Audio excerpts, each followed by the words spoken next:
21 মাস যাবৎ আমি এই প্রাইভেটে আসা যাওয়া করছি। এই প্রাইভেটটা আমার পরিবারের মতো হয়ে গেছে, আমার আত্মার সাথে জড়িয়ে গেছে।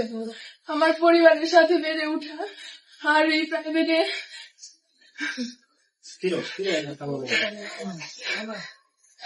এই প্রাইভেটটাকে আমার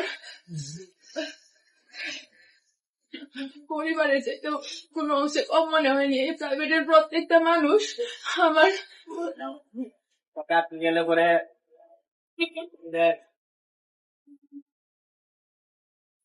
আটকে দেবে নেক্সট এটা দিবা।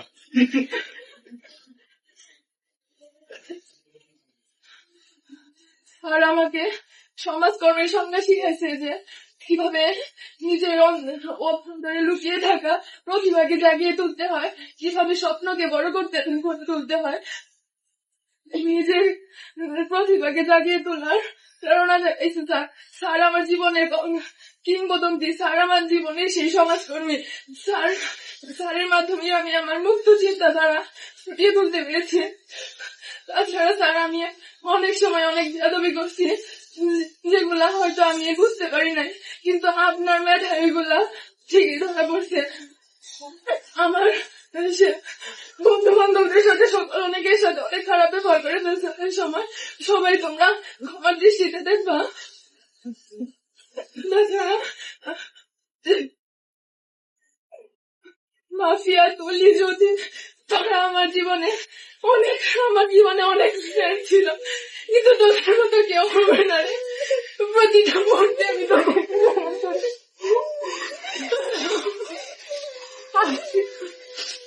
দীর্ঘ 12 বছর পড়াশোনা জীবনে অনেক স্যারের সাথে পরিচয় হয়েছে, অনেক বন্ধু বান্ধবের সাথে পরিচয় হয়েছে, কিন্তু শামীম স্যারের মতো কেউ হয়ে উঠতে পারিনি আজ পর্যন্ত।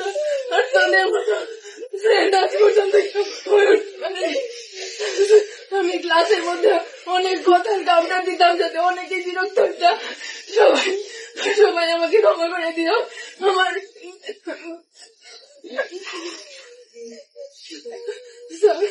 আমি সবসময় আপনার থেকে সকল ধরনের সাপোর্ট পাই আসছি। কোনো সময় আপনাকে শুধু স্যারের চোখে না, আপনাকে আমার বড় ভাইয়ের চোখে, একজন আদর্শ গাইডলাইনের চোখে দেখে আসছি। ভবিষ্যতে আমি চাই আপনার কাছে আদর্শ একজন শিক্ষার্থী হয়ে ফুটে উঠতে চাই। আমি